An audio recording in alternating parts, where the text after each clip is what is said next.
کہ 33 مرتبہ پڑھنا، 50 مرتبہ پڑھنا، 3 مرتبہ پڑھنا، جو بھی جس کی تعداد ہو، مگر روز پڑھنا وہی آپ کو فائدہ دے گا انشاءاللہ تعالی۔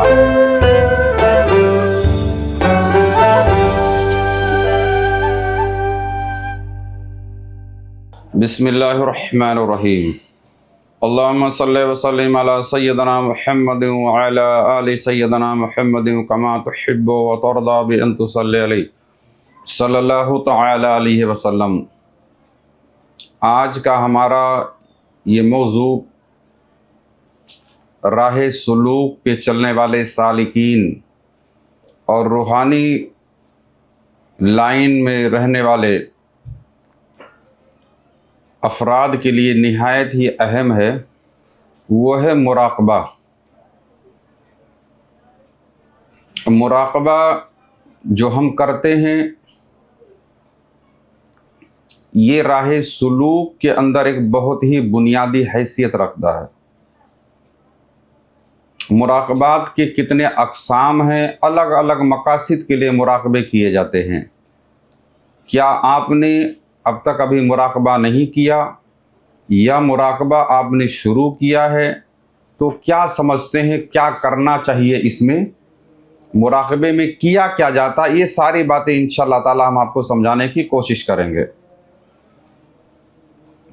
مراقبے کے ماہرین اور صوفیہ نے سالکین کے لیے یعنی روحانی طالب علم کے لیے مراقبے کے کئی طریقے، مختلف طریقے تعلیم فرمائے ہیں۔ یعنی صوفیاء کرام نے سالک کے لیے کئی اقسام کے، کئی طریقے کے مراقبات جو ہے تعلیم فرمائے ہیں، اور مراقبے کئی مقاصد کے لیے کیے جاتے ہیں۔ صرف کیا نام ہے روحانیت کے لیے ہی نہیں، الگ الگ مقاصد کے لیے بھی مراقبات کیے جاتے ہیں۔ مگر وہ مراقبہ جو صوفیہ کرتے ہیں یہ سب سے اعلیٰ ہے۔ اس کی وجہ یہ ہے کہ ان کا مقصد بھی سب سے اعلیٰ ہے، کہ کوئی بھی عمل کا دار و مدار اس کی نیت اور اس کے مقصد پر ہی سب کچھ اس کا اثر ہوتا ہے نا۔ یعنی آپ اس راہ پر کس مقصد کے لیے چل رہے وہ مقصد ہی سب کچھ ہے۔ تو اور بہت سارے ذہنی مریض لوگوں کو ڈاکٹر بھی مراقبات کرواتے ہیں، مگر ان کا مقصد کچھ اور ہوتا ہے۔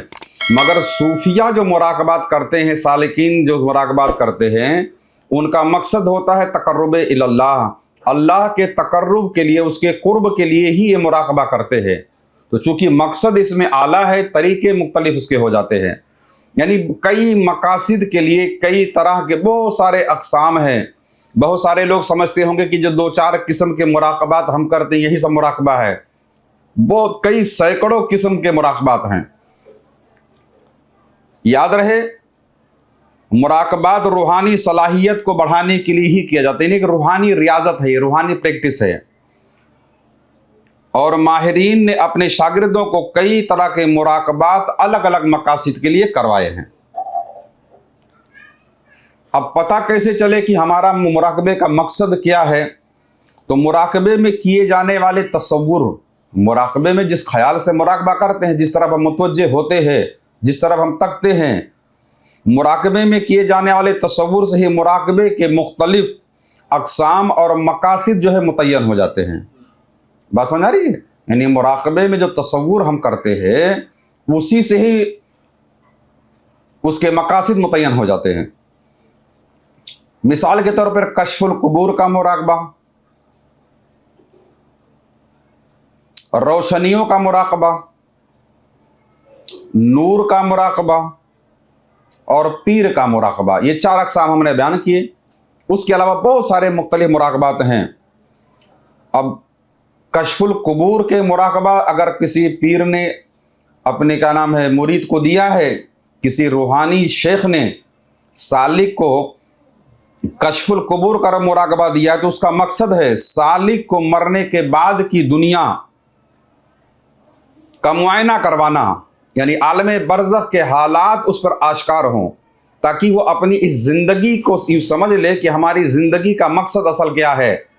इस दुनिया को अगर हमने आबाद रखा तो क्या यहाँ की आबादी से ही कब्र की दुनिया हमारी आबाद रहेगी? कश्फुल कुबूर का जो मुराकबा होता है आलम बरज़ख के हालात से वाकफियत के लिए, किसी मुर्दे के हालात को जानने के लिए, किसी साहिब मज़ार के फैज़ के लिए, अलग अलग मकासिद, यानी आपके तसव्वुर से ही उस मुराकबे की क्या नाम है अहमियत का पता चल जाता है कि किस किस्म का मुराकबा किया रहा है। रोशनियों के मुराकबा, अब रोशनियों के मुराकबा जो किए जाते हैं उसके लिए हमारे जिस्म के अंदर रोशनियों की जो ज़ख़ीरा है वो कम हो जाता है। उसकी तेज़ी के लिए, उसको पूरा करने के लिए, यानी जिस्म की ज़ाहिरी और बातिनी दोनों अजसाम इसमें शामिल है, उसकी तवानाई के लिए, उसकी ताकत के लिए। नूर के मुशाहिदे के लिए जो मुराकबात के लिए, यानी मुशाहिदे नूर के लिए, यानी नूर को देखने के लिए, उसके मुशाहिदे के लिए नूर का मुराकबा कराया जाता है।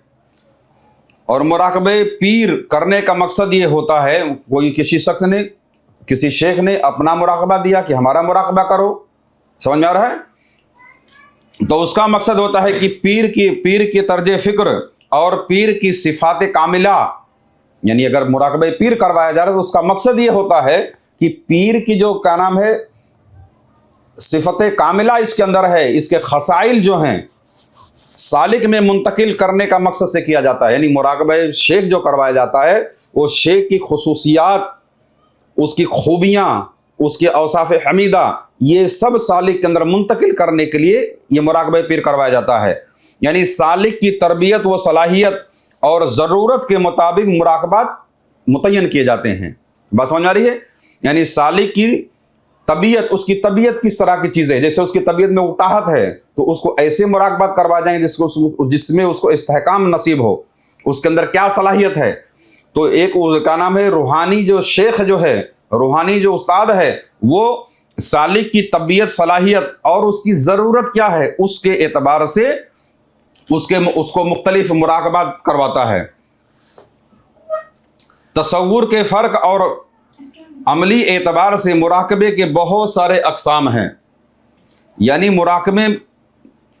मुराकबे के बहुत अक़साम हैं और अलग अलग मकासिद के लिए अलग अलग मुराकबात करवाए जाते हैं। जैसे कश्फुल कुबूर, हातिफ़े गैबी, ज़हनी सुकून का मुराकबा, मुराकबे अहदियत वगैरह वगैरह, बहुत सारे अक़साम के मुराकबात जो है करवाए जाते हैं। सबके अलग अलग मकासिद होते हैं। बात समझ आ रही है? यानी अब इससे अंदाजा ये होगा कि मुराकबा किसी एक किस्म का नहीं होता है, सिर्फ रूहानियत के लिए नहीं बल्कि जिस्मानी। अब तो इस दौर में बहुत सारे डॉक्टर जो दिमाग के डॉक्टर होते हैं, है ना, जहन के अंदर हजारों तरह के ख्यालात का हुजूम होता है, जिससे जहन पर वजन पड़ता है, आदमी दब जाता है, मरीज बन जाता है। तो अब तो इस दौर के अंदर अल्लाह के फजल व करम से इस रूहानी रियाजत को बड़े बड़े दिमागी जो है न्यूरोलॉजिस्ट या दिमागी डॉक्टर जो होते हैं वो भी करवाना शुरू करते हैं। बात समझ में आ रही है?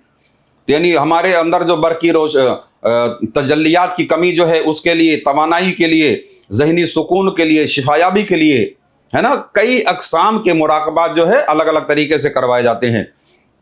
अब इसमें सबसे अहम सवाल एक ये होता है, हमने बता दिया कि मुराकबात की क्या नाम है, उसके तसव्वुर, उसको क्या करना है, उसी से उसके मकसद और उसके मंजिल का मामला तय हो जाता है। अब मुराकबा कितनी देर करना चाहिए, है ना, एक तालिब इल्म के जब शुरू में करता है तो उसको खबर ही नहीं हमको कितने टाइम तक करना है ना। तो अब उसका जवाब हम देते हुए चलते हैं कि मुराकबा कितनी देर करना चाहिए।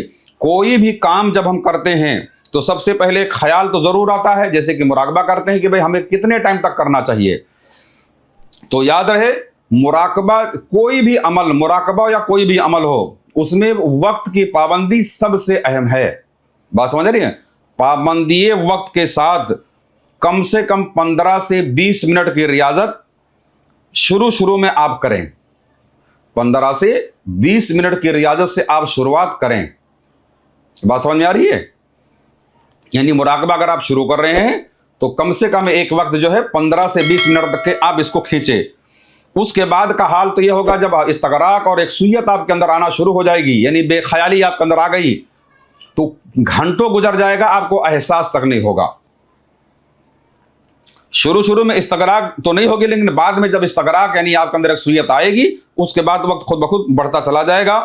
अब अगर कोई शख्स मुराकबे में बैठे और ख्यालात का हुजूम ने उस पर हमला कर दिया, है ना, और शुरू में इब्तदा में इसको नाकामी होती। कोई भी काम अगर आप शुरू में करते हैं तो कामयाबी तो इब्तदा से हासिल नहीं होती है।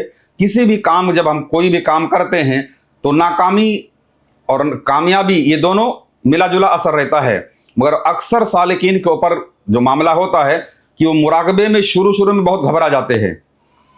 तो याद रहे, नाकामी की सूरत में हौसला बिल्कुल ना हारें, नाकामी की सूरत में बिल्कुल हौसला ना हारें। जैसे छोटा बच्चा जब चलने की कोशिश करता है, आपने देखा होगा छोटे बच्चे को, पेट के बल होगा, फिर उठने की कोशिश करेगा, फिर गिरेगा, फिर खड़ा होगा, फिर यहां तक कि धीमे धीमे गिरते पड़ते एक दिन वो अपने दोनों टांगों पे खड़े होके और रोड पे दौड़ना शुरू कर देता है। समझ आया? अगर बच्चे ने पहली कोशिश किया, गिर गया, अगर वो गिरने से डर जावे और वहीं सोच ले कि मैं चल नहीं सकता, तो बाकी जिंदगी भर नहीं चल पाएगा। वो पेट के बल ही पड़ा रहेगा। मगर वो कोशिश करता है। वैसे ही जैसे एक बच्चा, तो वैसे ही आप भी अभी पैदा हुए हो इस रूहानी दुनिया में, तो गोया कि अभी आप शीरखार हो, अभी आप बहुत छोटे से बच्चे हो, अब आप उठने की कोशिश कर रहे हो, है ना। तो जैसे क्या नाम है, आप बैठेंगे, नाकामी अगर होती है तो इसमें हिम्मत बिल्कुल ना हारें, बल्कि मुस्तकिल मिजाजी पाबंदी वक्त के साथ और अपनी पूरी तवज्जो के साथ करें। इंशाअल्लाह ताला जरूर कामयाबी मिलेगी। कामयाबी तालिब की मुस्तकिल मिजाजी, यानी कामयाबी का जो इनसार होता है, कामयाबी किसको मिलती है? जो मुस्तकिल मिजाजी कंटिन्यू करता रहेगा। 2 दिन किए, 10 दिन छोड़ दिए, 2 दिन किए, फिर 4 दिन छोड़ दिए, इसमें आपको कामयाबी पूरी जिंदगी नहीं मिलने वाली है। आप 10 से 15 मिनट रोज बैठें जरूर, इंशाअल्लाह जरूर आपको कामयाबी मिलेगी। कामयाबी तालिब की मुस्तकिल मिजाजी और दिलचस्पी पर है। बाज सालिकीन धीमे धीमे आगे बढ़ते हैं, बाज सालिकीन धीमे धीमे मुराकिब हुए, चंद मिनट के लिए कामयाब, उसके बाद फिर पलट आए, मगर कामयाबी की शुरुआत हो गई। जो चंद सालिकीन जो है धीमे धीमे आगे बढ़ते हैं, पाबंदी से ये रियाजत करते हैं, तो तरक्की की रफ्तार मुतदिल रहती है। शुरू में क्या होता है कि मुस्तकिल मिजाजी से जब हम बैठते हैं तो इसमें जो तरक्की का जो रफ्तार है वो इतदाल के साथ रहता है, कि कम ना ज़्यादा, मुतदिल रहता है।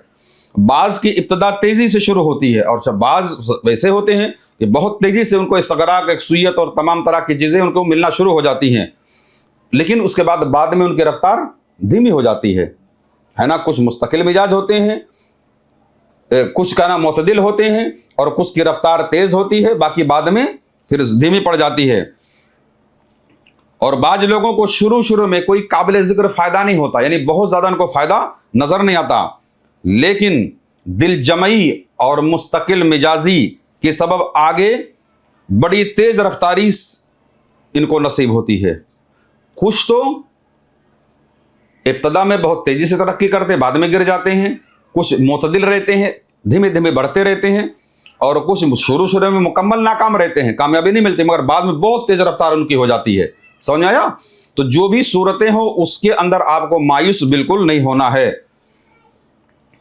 यानी हर एक की तरक्की, यानी हर एक की जो मुराकबे के अंदर या रूहानियत के अंदर तरक्की और रूहानियत, हर एक की तरक्की और उनकी रूहानियत और मिजाज के हिसाब से अलग अलग होती है। यानी हर एक की तरक्की, उसकी रूहानियत अलग अलग एतबार से, जैसे क्या नाम है, एक 100 लोग है, 100 लोग कारोबार करते हैं, कोई बहुत तरक्की करता है, कोई कम करता है, कोई मीडियम रहता है, तो वैसे ही रूहानियत की दुनिया में भी है।